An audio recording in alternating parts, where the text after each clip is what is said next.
You want Philly? Yeah, let's do it. And he's got it, and he's got more, and he's gonna go all the way.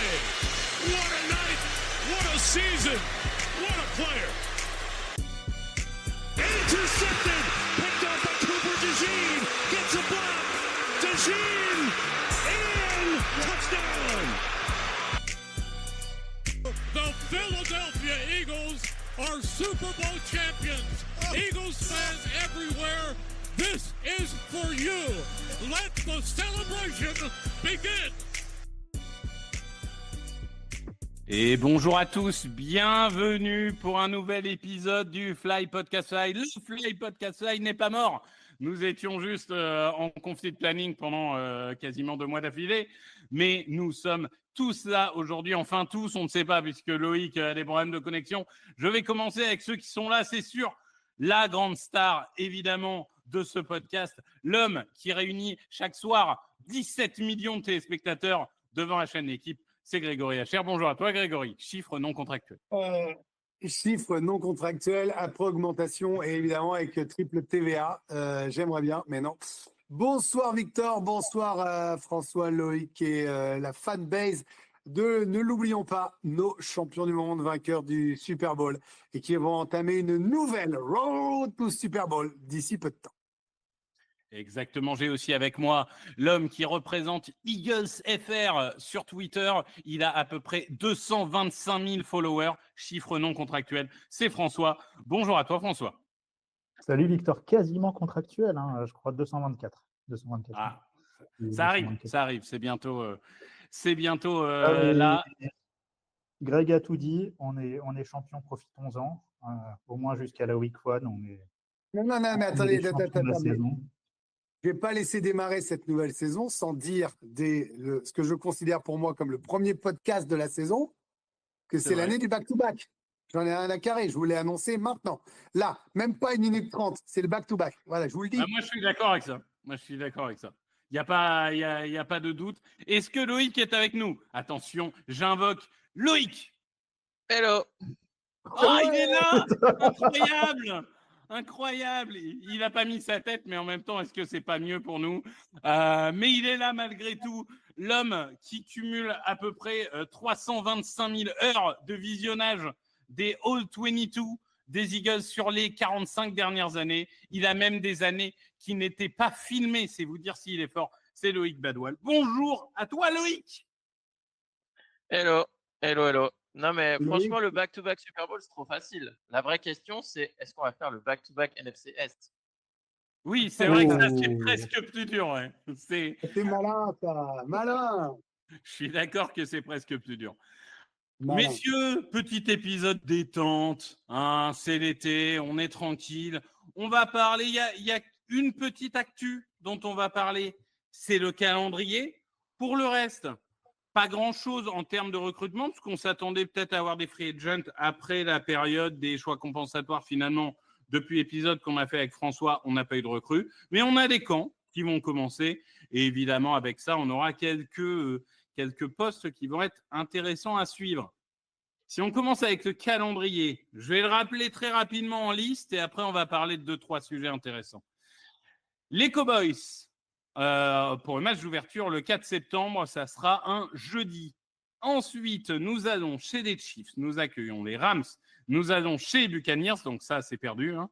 Nous accueillons les Broncos, nous allons chez les Giants, chez les Vikings, nous accueillons les Giants, la bye en week 9, puis déplacement à Green Bay, nous accueillons les Lions, déplacement à Dallas, nous accueillons les Bears, déplacement à Los Angeles pour affronter Chargers cette fois-ci, nous accueillons les Raiders, déplacement à Washington, déplacement à Buffalo et pour finir, nous accueillons Washington à nouveau.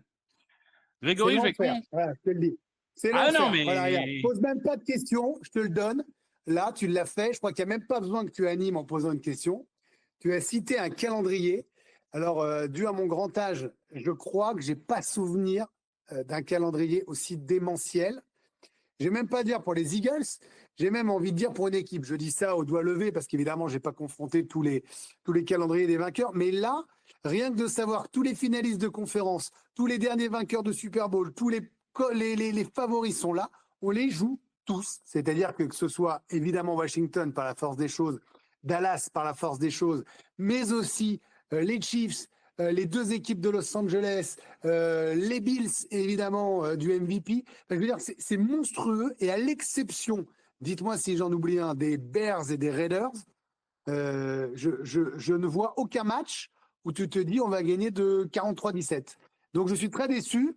J'aurai assez peu de 43-17 et je suis partagé Il y a entre les Giants quand même. On affronte 2 fois les Giants dans l'année quand même.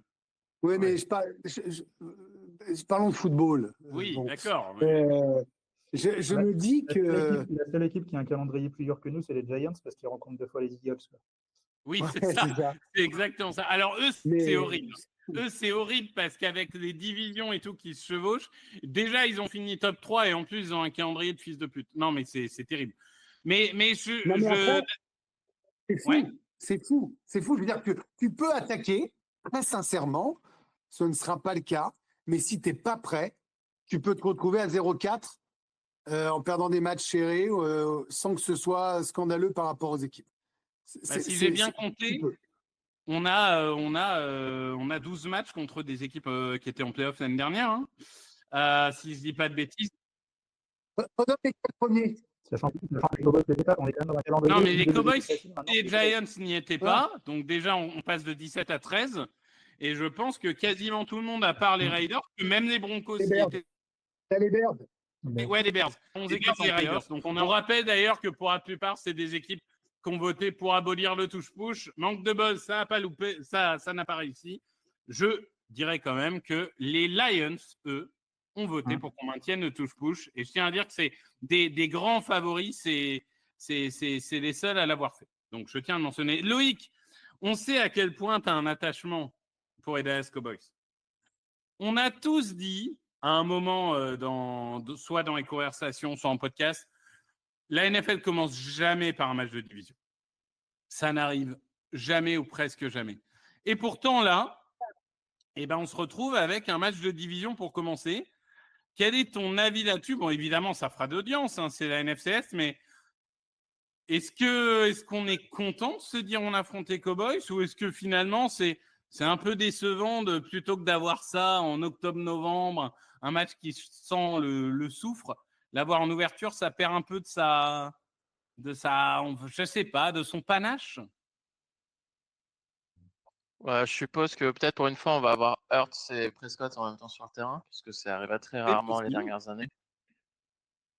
Donc pour moi, c'est la seule raison, parce que moi, je comprends pas trop pourquoi ils ont mis ce match-là en premier. Parce que de toute façon, de base, le match d'ouverture fait de l'audience. Donc je sais pas, mais c'est sûr que c'est un sacré début. En fait, ils veulent se dire qu'ils démarrent, c'est le démarrage historique d'une saison NFL. Ils vont jouer la com sur ça. Voilà. Ouais, et je pense qu'en vrai, ils ont un espoir. Ils ont un espoir. C'est que les Cowboys prennent à froid les Eagles et gagnent. Parce que s'ils nous prennent à froid, là, ça relance tout à NFCS. T'as 10 jours de journalistes qui vont pouvoir dire est-ce que les Eagles sont perdus? Est-ce qu'ils étaient surcotés l'année dernière? T'as 10 jours de journalistes qui vont dire les Cowboys sont revenus, personne ne les a regardés. Et pourtant, ils sont là. Enfin, bref. Je pense que ça leur plaît aussi parce que ça va leur faire Enfin, nous, on n'a pas intérêt à te vautrer. Hein. Parce que si tu perds ce match-là, vu ce qui est derrière. Je suis d'accord. Je suis d'accord. Après, je fais partie des gens qui pensent que les Cowboys commencent vraiment à être faibles, même s'il y a encore un peu de star power. Alors, sur un match, c'est jamais gagné, on est en NFL. Mais ça commence à s'affaiblir. François, pour ta part, le calendrier, est-ce qu'on a tout dit? D'abord pour la week 1, parce que c'est quand même. Enfin, moi, je vais prendre positivement. On a 2 mois pour se hyper sur le match de week 1, qui est le match contre notre arc rival. On va révéler la bannière devant les chers Cowboys. Enfin, ça, c'est quand même kiff ultime si tu mets la bannière devant ton rival. On a le match d'ouverture parce qu'on a gagné le Super Bowl et c'est un match qu'on attend. Donc, à la fois, ça fait beaucoup. À la fois, on est le 8 juillet. Je suis déjà hypé par ce match. Je vais devoir attendre 2 mois ce match. Et comme Greg a l'air timide cette année, moi, j'annonce un week 1 43-17. Voilà, Ouais. ça c'est pour mettre le décor. Sinon, vous avez dit globalement, les adversaires, on les avait de toute façon, on sait que c'est hard. Moi, j'attendrai de voir. Il y a un autre truc super bizarre, hein, c'est qu'on rencontre les Commanders en week 15 et week Non, 16 et 16 week et 18, 18. à 2 semaines d'intervalle. Donc, ça veut Mais dire tu sais que très bien pourquoi. Hein. bah, Ouais, non, comme mais ça, la vie- chaque année, ça arrive qu'on a toujours un adversaire de division qu'on va jouer 2 fois Oui, en mais vous Giants, savez quatre très bien semaines en pourquoi phase. ils ont Mais mis là, en Washington. 2 C'est qu'ils semaines, espèrent que la là, en division 2 se semaines, joue. le rival potentiel pour la division. Bon, au moins, ça mettra l'ambiance. Mais il y a, voilà, les petits trucs. D'ailleurs, c'est pareil avec les Giants. Les Giants, on les rencontre, mais c'est en milieu de saison à 2 semaines d'intervalle. Ça fait partie des trucs un peu chelous. On a, mais ça, fallait pas être surpris. On a beaucoup de matchs en prime. Voilà, va falloir se préparer à des nuits courtes ou des réveils très matinaux. Voilà, mais l'adversaire, vous les avez dit, même les équipes un peu plus faibles, c'est celles qu'on a du mal à battre. Donc ça va être chaud. À côté de ça, c'est un calendrier de champion.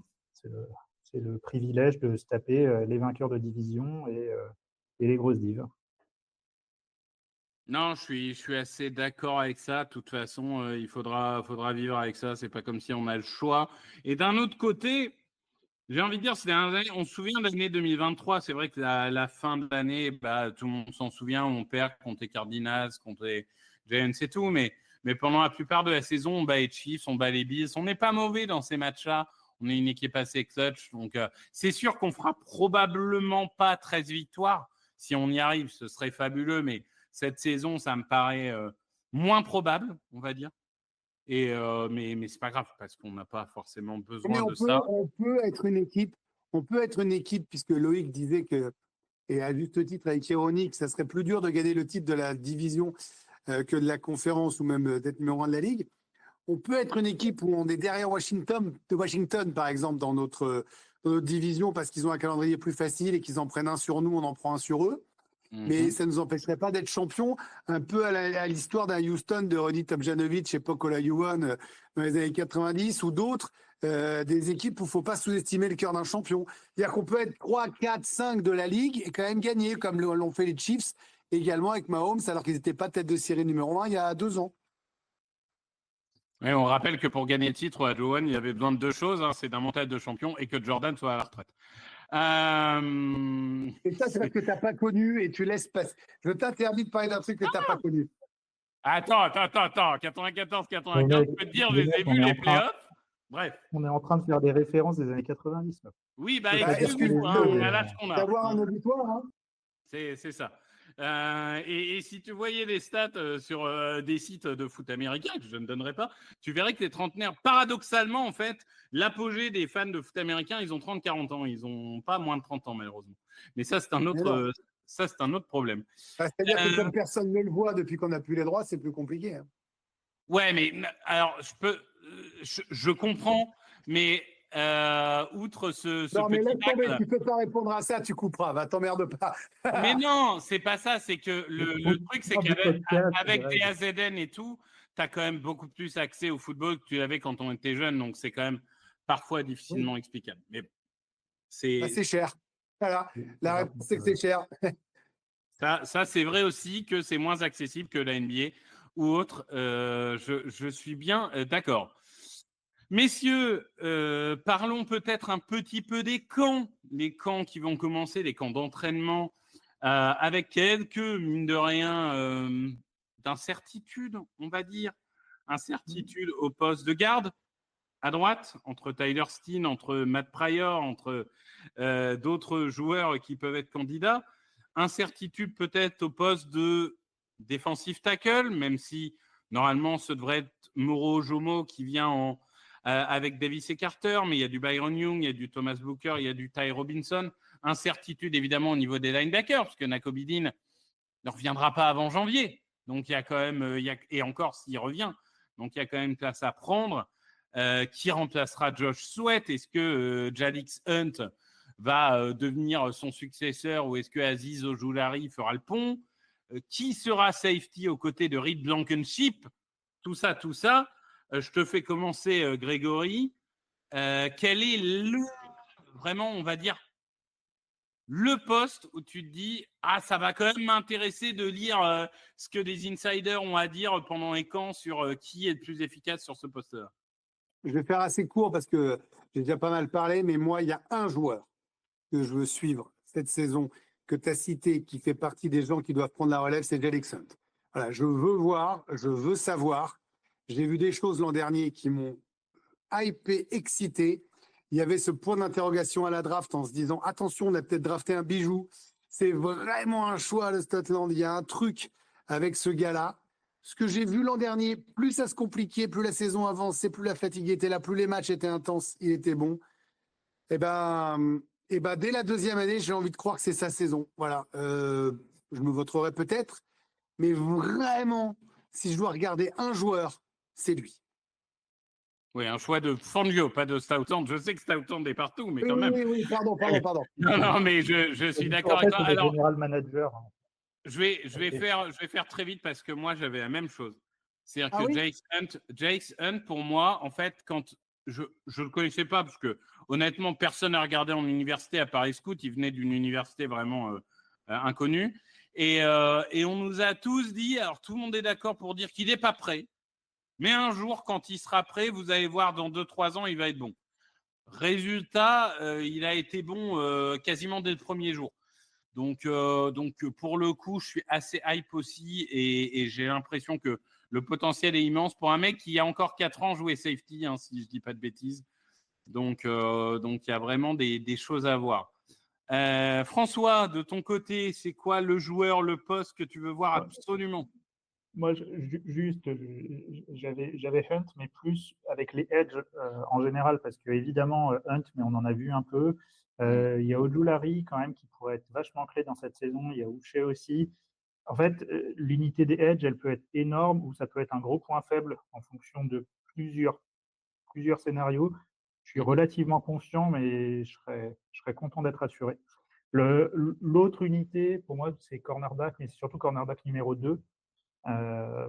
Parce que bon, numéro 1, c'est bon. En slot, on a Cooper DeJean. Et du coup, derrière, c'est soit Ringo qui step up vraiment, c'est soit Dory Jackson qui est venu. Est-ce que Eric s'il peut faire quelque chose? J'allais dire, ça fait partie des rares postes. On a une vraie inconnue, un vrai poste de starter. On se tient avec le poste en ligne offensive. Et c'est quand même un poste, ok, c'est pas cornerback numéro 1, mais c'est quand même un poste qui peut être très impactant. Après, s'ils ont viré Tley, à mon avis, c'est qu'ils ont confiance en Ringo. Ou ils savent non, mais qu'ils aient confiance, c'est très bien. Mais là, je vais suivre parce que d'abord, il y a un scénario où c'est pas Ringo, et il y a un scénario où c'est Adoree Jackson. Enfin voilà, c'est même pas clair de qui va sortir starter. Voilà, l'année dernière, on avait eu des super surprises, en tout cas des super plus que confirmations. Là, j'attends de voir. Loïc, pour ta part. Ben, moi, ça sera Jihad Campbell. Alors pareil, qui sera peut-être pas... Déjà, Fangio a dit qu'il ne sera pas là avant août. Ouais, donc soit Campbell, ou soit Trotter Jr. ou le gars de Georgia. Parce qu'il ne faut pas oublier le niveau qu'avait Dean l'année dernière. Et qui a fait que cette défense était aussi bonne. Donc moi, je suis curieux de voir qui Fangio va développer en linebacker, comme c'est un peu sa spécialité. Mais après, de toute façon, les reports des camps, il faudra s'en méfier parce qu'on l'a vu l'année dernière. Hein. Il y en avait beaucoup qui étaient en premier team tout le mois d'août et puis au final, ils se sont fait couper à la fin du mois et c'est des mecs qui étaient en deuxième ou troisième team qui se sont retrouvés titulaires en week 1. Donc, avec Fangio, on rappelle, on rappelle de Gigi Arcega-Whiteside, two-time camp MVP. Hein. Je veux dire, 2 ans de suite, on nous a vendu que... voilà. Non, mais même, tu vois, Devin White était en first team tout le mois d'août et au final, il n'a jamais joué, quoi. Mitchell, il jouait que slot et il s'est retrouvé titulaire outside en week 1. Donc, bon, de toute façon, sinon, tu as le deuxième poste de safety aussi. On fait confiance à Fangio, point barre. C'est vas-y, tu as gagné le droit de faire ce que tu veux. On te suit les yeux fermés. Ah bah oui. Mais de toute façon, au-delà de ça, on a un effectif où quasiment, en tout cas, les joueurs clés sont revenus. et quasiment tous Ouais. nos joueurs sont jeunes. Particulièrement parmi nos joueurs clés. Le joueur clé qui est pas jeune, c'est Laidinson. À part ça, tu regardes les noms, il y a donc c'est quand même, enfin, je veux dire, on cherche à trouver des intrigues pendant le camp. C'est quand même un truc assez kiffant, hein. Oui, non, mais je suis d'accord. Après, je pense que c'est bien de se. Je pense que c'est surtout en défense, parce qu'en vrai, en attaque, bon, la seule question, c'est qui sera garde. Je veux pas dévaluer le poste de garde, mais au fond, est-ce qu'on s'en fout pas un peu? Bon, on verra bien sur le terrain. Je suis pas sûr que ce soit un Oui, garde mais qui change exactement. Ouais. et puis surtout, s'il y a un problème, ils signeront un vétéran d'une trentaine d'années qui a de l'expérience pour 1 an, et puis Oui, voilà. c'est ça. Donc, je suis C'est pas. pas le plus compliqué à trouver, hein. Non, non. Je suis assez Non, je d'accord pense qu'un garde. qu'après, je pense que ce qui serait sympa à regarder, c'est justement, c'est nos rookies, c'est savoir en profondeur de receveur côté offensif.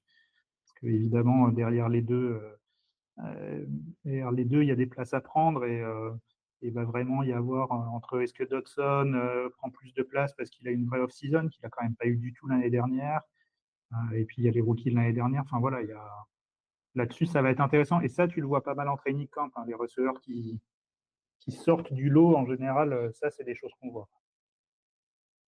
Ouais. Non, je suis d'accord avec ça. Après, je pense que en effet, edge rusher, on est un peu tous d'accord pour dire que ça va être quand même une clé parce que bah, dans le football, c'est quand même important d'avoir des bonnes lignes. Donc forcément, edge rusher, il va falloir voir. On a rarement eu autant d'incertitudes et même les joueurs qu'on a, les Ojulari, les Ouché, ils sont là pour 1 an. Ce qui veut aussi dire que, bon, qu'on soit clair, hein, s'ils virent, c'est pas grave, quoi. En soi, s'il y en a un des deux. Alors, Ojulari, je serais un peu plus surpris, mais imaginons que Ouché soit tellement nul qu'ils veulent le virer. Bon, ça virera. Il se peut aussi qu'on prenne un vétéran. C'est pas impossible. Ça m'étonnerait, mais c'est pas impossible. Donc, à voir comment ça évolue parce qu'on n'a quand même pas une profondeur de dingue à ce poste-là pour le moment. Oui, et puis Non, moi, il faut que Nolan Smith reste en bonne santé toute la nuit. Ouais. après, on a évité les blessures l'an dernier, il faut continuer parce qu'on a beau dire ce qu'on veut. Si tu as tes 11 titulaires et que derrière, tu as 2-3 gars remplaçants qui sont pas pétés, on a quand même été bénis des dieux par rapport aux saisons précédentes. Alors, ça a été bien géré, ce que tu veux, mais enfin, voilà, faut que ça tienne. Alors, Dean, bien sûr, mais Alors, on n'a pas eu de grosses blessures, mais on en a eu des ouais, blessures mais, parce que AJ Brown a loupé des matchs, Devonta Smith a loupé des Ouais, matchs, mais Jalen Hurts a loupé des matchs. mais ça, c'est d'accord, la mais Ray au Lassa a Super loupé des Bowl, matchs. tu as 21 titulaires sur 22. Oui, T'as que bah Nakobe au voilà, Dean Super qui est Bowl. pas là. Ah Mais ouais. sur la voilà. saison, on en a eu des blessures et on a su Oui, les non, mais compenser. Loïc, je suis d'accord. Mais ce que je veux dire, c'est que on a fait des saisons, les mecs étaient out pour toute la saison. Là, les mecs ont Ah loupé ouais. 2-3 jours. Et tu avais raison, Campbell, en fait, j'ai oublié mon excitation de la draft. Bien sûr. Bien sûr, ça y est, j'ai retrouvé la demi-goal, là. Merci, bien sûr. Et Grégory, parce que c'est une question qu'on n'avait pas pu te poser, du coup, tu es assez enthousiasme par rapport au djihad, c'est ça? Je trouve que Jihad Campbell est un choix. Et en fait, quand j'ai vu le petit film de la draft, j'adore, tu sais, ça, quand tu vois les films de la draft, les coups de fil, Oui. on a bien compris ton jeu de mots, hein, Victor, tu vas le faire toute l'année, tu vas être lourd. Mais Ah ouais, clairement. j'adore quand ils décident d'un joueur et que ça fait 3 ans de suite que ça tombe, que les mecs, ou 2 ans, 2, 3, je sais plus, bref, et que ça tombe jusqu'à nous. Que les mecs viennent jusqu'à nous, en fait. Je sais pas quoi vous dire. C'est tellement excitant que j'ai envie de les voir sur le pré. Écoute, en tout cas, on sait pourquoi au moins lui est tombé. Nolan Smith, bon, c'était, même s'il y avait des semi-excuses, c'était un peu moins explicable. Lui, c'est par rapport au physique. On espère qu'on aura eu raison de croire en son physique. Juste un petit truc, on n'en a pas parlé parce que c'était quand même Ouais. ce qui est tombé dans la zone morte, mais ce qui montre à quel point on n'en avait plus rien à carrer de ce joueur. Et Bryce Huff a été tradé. C'est vrai, c'est vrai. C'était quand même Et, notre gros free agent 2024, ce qui montre quand même à quel point on avait un et bel on effectif. s'en fout. Et Voilà. on s'en fout. Voilà. Et il C'est a juste dit Et le dans les but- médias, assez rapidement, quand j'étais là, je me suis rendu compte que j'avais envie d'être tradé. Bon, bah déjà, si tu as cette mentalité-là, tu ne seras pas regretté. le mec sur ça, il est reparti avec une bague. Non, mais Honnêtement, franchement, c'était pas cool. Franchement, je préférais mes années aux Jets. par Mais le contre, but, c'est d'avoir 150 pics l'année prochaine, non? ouais, mais Mm. par contre, moi, ce que j'aime, c'est un truc, et ça s'applique à tous les sports. Les Eagles ont toujours fait partie des équipes qui coupent la corde plus tôt plutôt que Oui. plus tard. Si je peux m'exprimer comme ça. C'est-à-dire, ça marche pas. Tu lui as donné un gros contrat. C'était une connerie. Hein. Tu t'es planté. Tu as perdu d'argent. Tu as perdu du cap. OK. Tu as fait une connerie. Mais au lieu de justement continuer pendant des années en disant non, mais vous allez voir, finalement, c'était pas une connerie parce qu'on va le faire jouer, il va réussir un machin et truc, bah on dit non, OK, on a fait une erreur, on s'arrête. Ouais. Et toutes les équipes sont pas capables de faire ça. Et là, pour revenir, tu as quand même un truc avec notre coordinateur défensif qui, est là pour rester parce que c'est la fin de sa carrière. 2, n'en a rien à carrer parce que sa carrière est derrière lui et que toutes les façons, il fait ce qu'il dit et il dit ce qu'il fait. C'est que Fangio, il est arrivé dès le début en disant je fais jouer les bons. On lui a foutu un free agent soi-disant top. Il a vu que ça ne marchait pas. Il l'a laissé sur le banc, voire inactif toute la saison. Au Super Bowl, il était inactif quand même. Et basta cosy. Et moi, je trouve ça assez impressionnant et assez positif d'être capable à la fois de s'être planté sur une grosse signature de free agent, d'avoir été quand même champion Super Bowl, comme tu le dis, Victor, d'être capable de tourner la page, qui limite les dégâts, et ça laisse la place aux autres qui, là, du coup, Jalix Hunt, même type de poste, super surprise. Donc go. Mais voilà, quand même, fallait quand même noter que notre joueur à 18 millions par an, on s'en carre. En fait, ce qui est intéressant, c'est que c'est Anthony Mangou qui nous l'avait dit dans un podcast, puis après, bon, qui suit dans le quotidien des sportifs, et puis vous qui suivez ça de très près, la réalité, c'est que souvent, les statuts font que tu t'auto-pièges. C'est un peu ce que disait Victor. C'est-à-dire que tu te dis, bah oui, je vais justifier, parce que les mecs, les GM jouent leur poste. Donc, ils doivent dire à leur proprio, mais attends, ça va marcher, je t'ai pas fait dépenser de l'argent pour rien et tout. La réalité, c'est qu'on avait peur que Sirianni, par exemple, soit trop omnipotent. En fait, ils ont mis des mecs qui sont décideurs partout, professionnels, et qui n'ont pas d'état d'âme, en fait. Donc, on a arrêté de ne pas faire jouer les rookies parce que ce n'était pas dans la mentalité du coach défensif. Non, tu es une équipe, tu as 53 mecs, et ben les 11 meilleurs jouent, les 11 suivants sont derrière. Et point barre, il n'y a pas de discussion, il n'y a que le sport qui compte, en fait. Ce n'est pas les contrats ou que le contrat et les statuts. Et ça, c'est quand même une des clés absolues du succès.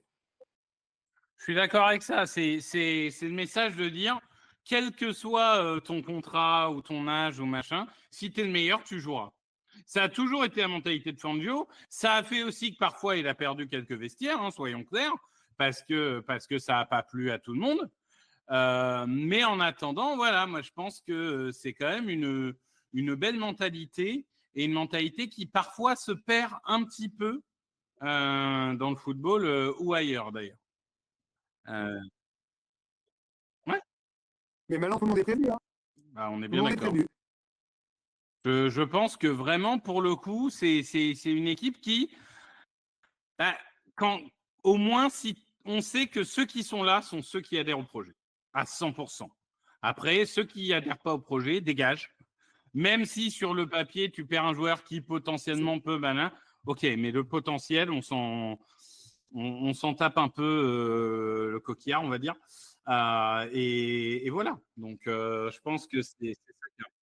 C'est très important dans l'évolution du sport parce que cette année, les équipes qui ont gagné je vais aller un peu loin, mais les équipes qui ont gagné, que ce soit les Eagles en foot US, même au KC en basket, et je vais même aller jusqu'au PSG en foot, sont les équipes qui étaient des équipes avec pas forcément des maxi-stars, même si, attention, Saquon, tout ça, mais je veux dire qui étaient dans le projet. Tu es dans le projet, tu joues, tu es le meilleur, tu joues, tu es interchangeable. C'est notre projet. Oui, mais ce que je veux dire, c'est qu'aujourd'hui, on est arrivé à un stade où c'est quand même intéressant que 3 équipes dans des sports majeurs gagnent sur des projets. Ah, mais ça, je suis totalement d'accord. Et je trouve que le PSG, pour le coup, est un bon exemple là-dessus.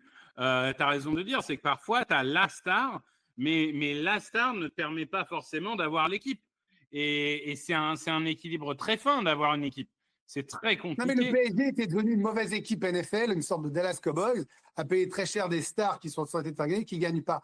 L'analogie, je vais un peu loin, mais ce que je veux dire, c'est qu'on en revient à l'essence même du sport collectif, qui est tu gagnes ensemble, tu perds ensemble et tu avances Et seuls les meilleurs jouent. Il ne devrait pas y avoir de discussion. Mais vous connaissez la vie, vous connaissez le sport, vous connaissez les statuts et les contrats, vous connaissez les marques publicitaires. Je ne vous refais pas tout un cours de théologie et d'idéologie. Je dis juste que je suis content que les équipes qui mettent en avant un projet de jeu gagnent. Voilà. Je suis d'accord avec ça. D'ailleurs, Loïc, est-ce que tu peux nous dire quel est le joueur en NFL qui aura le plus gros cap hit de la saison prochaine? Bah, je pense que ça doit être Prescott. C'est Dak Prescott, notre ami Dak Prescott, qui va coûter quasiment 60 millions sur salary cap. Voilà. Merci aux Dallas Cowboys. Sachant que, avant qu'on me tombe dessus, j'aime beaucoup Prescott. Je pense juste que là, malheureusement, il faut tourner la page. Bref. Est-ce qu'il y a d'autres points dont vous vouliez discuter ou est-ce qu'on a fait le tour? On a fait le tour 43-17 en week 1. Voilà, et j'espère qu'on se verra quand même un peu avant la week 1 quand même. J'ai créé des monstres. Pour l'annonce des 53 et pour évidemment la preview de la week 1, on vous promet pas de toujours être tous les quatre. La preview de la saison, on n'a pas encore sorti nos pronos. On va attendre de se là-dessus. L'avantage de la preview de la week 1, c'est qu'on a quand même un peu plus de temps pour prévoir le créneau, donc on peut peut-être réussir à être à tous les quatre, mais c'est pas garanti. Hein, on va dire qu'on fera au mieux. Résultat non contractuel. Merci Loïc, merci Grégory, merci François. Merci à tous et Gober. Et puis on se retrouve très bientôt. Merci à tous. Passez un bel été. Ciao, ciao. Salut. Open with a throw and a pass picked off by Dawkins. Brian Dawkins with the interception. And Dawkins is down to the 10.